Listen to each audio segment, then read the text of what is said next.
के 12:30 बज रहे थे। पहाड़ी शहर की ठंडी हवाएं वीरान होटल रोसेल की जर्जर दीवारों से टकराकर खामोश गलियारों में गूंज रही थी। ये होटल पिछले 10 सालों से बंद पड़ा था। शहर के लोग इसके नाम तक से कतराते थे, क्योंकि कहा जाता था कि इसके पुराने कमरों में अब भी मेहमान रहते हैं, वे जो कभी निकले ही नहीं। मीरा सेन, एक साहसी पत्रकार, इसी अफवाह की सच्चाई जानने आई थी। उसके साथ था उसका कैमरामैन अर्नब और होटल का बूढ़ा चौकीदार देवदत्त, जो इस जगह का आखिरी जीवित कर्मचारी था। मैडम, मैंने कहा था, यहाँ रात में नहीं आना चाहिए, देवदत्त ने कांपते हुए कहा। मीरा ने उपेक्षा से कैमरा संभालते अर्नब की ओर देखा। अगर हम डर जाएंगे तो सच्चाई कभी नहीं मिलेगी। कैमरा ऑन करो। अर्नब ने कैमरा चालू किया। रेड इंडिकेटर की लाइट अंधेरे को चीर गई। गूंजते गलियारे व टूटे हुए सीढ़ियों से तीसरी मंजिल तक पहुंचे। फर्श पर धूल की मोटी परत, टूटी हुई झाड़फानूसों के कांच के टुकड़े और दीवारों पर फीकी पड़ चुकी पेंटिंग। जैसे कोई होटल नहीं, किसी प्रेत की स्मृति थी। तीनों धीरे धीरे चलते हुए एक पुराने नाम प्लेट के सामने रुके। रूम 47। प्लेट पर उंगलियों के निशान जैसे खुद ही उभर आए हों। यही है वो कमरा, देवदत्त फुसफुसाया।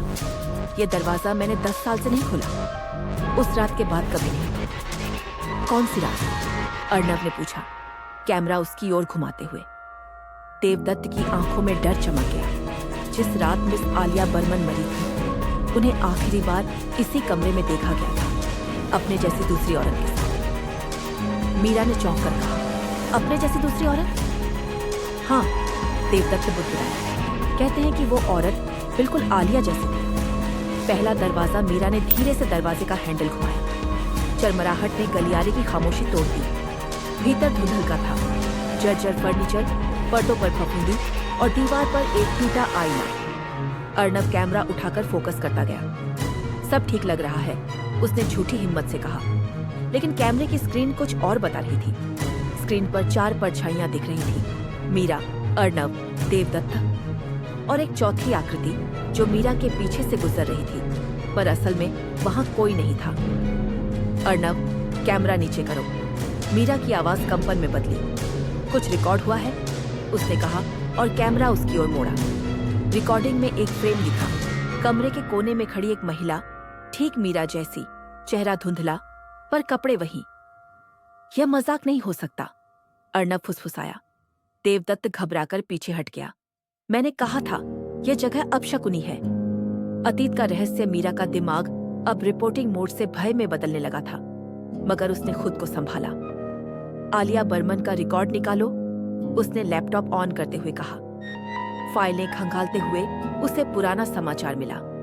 2024 प्रसिद्ध model Alia Burman hotel Rosell में संदिग्ध हालात में मृत पाई गई। पुलिस ने इसे आत्महत्या बताया, पर केस की फोटो देखकर मीरा का खून जम गया। वो चेहरा, वो आंखें, अपने ही जैसी। ये कैसे हो सकता है? अर्नब हक्का रह गया। देवदत्त ने कांप कर कहा, लोग कहते हैं आलिया आत्मा के रूप में लौट आई थी, पर उसने खुद को नहीं मारा था। किसी ने उसका रूप लेकर उसे मरवाया। झिलमिल फ्रेम अर्नब ने कैमरा देर से देखा। मीरा, कैमरे की टाइमलाइन देखो, ये रील अपने आप बढ़ रही है। वीडियो में मीरा रूम 47 में कुर्सी पर बैठी दिखी, जबकि असली मीरा खड़ी थी। यह रिकॉर्ड कब हुआ? उसने कांपते हुए पूछा। हमने तो यह शूट किया ही नहीं, अर्नब चिल्लाया। वीडियो में नकली मीरा मुस्कुराकर बोली, सच्चाई को खोजने वाली सच्चाई बन जाती है। कमरे की लाइट झपका और बुझ गई। प्रतिबिंब मीरा ने मोबाइल की फ्लैशलाइट जलाई। कोने में टूटा आईना अब साफ दिखाई दे रहा था। उसमें उनका प्रतिबिंब उल्टा नहीं, बल्कि सामान्य दिशा में मुस्कुरा रहा था, और वो प्रतिबिंब चल पड़ा, जबकि असली तीनों वहीं ठिठके थे। अर्नब ने डर में पीछे हटते हुए कहा, मीरा, वो आगे बढ़ रही है। प्रतिबिंब ने आईने की सतह पर हाथ रखा। उसी क्षण कांच दरक गया और भीतर से एक और मीरा बाहर निकल आई, ठंडी, शांत, मगर मृत आंखों वाली। तुम क्यों लौटी? असली मीरा ने टूटती आवाज में पूछा। क्योंकि तुम मेरी कहानी पूरी करने आई हो।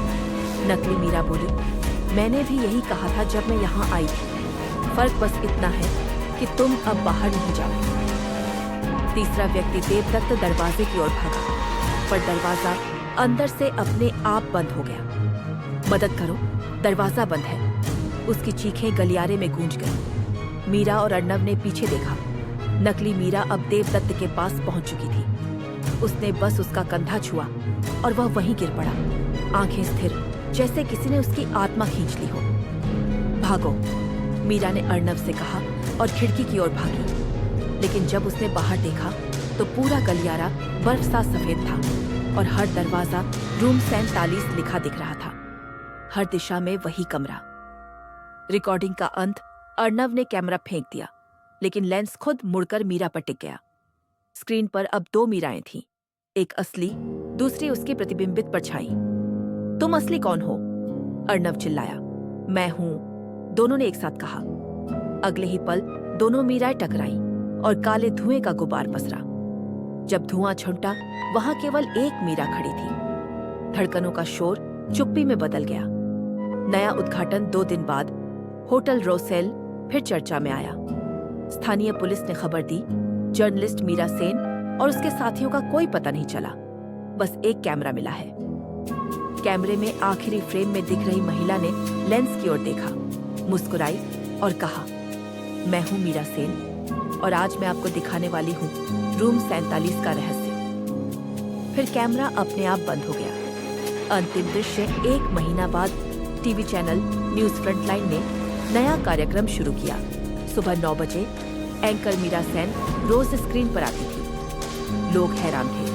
वो बिल्कुल वैसी ही दिखती थी जैसा वो पत्रकार जो लापता हुई थी। लेकिन कोई सवाल करने की हिम्मत नहीं करता, क्योंकि हर बार उसके पीछे की स्क्रीन पर हल्का सा धुंधला आंकड़ा दिखाई देता। एक और मीरा जो मुस्कुराते हुए कुछ फुसफुसाती थी।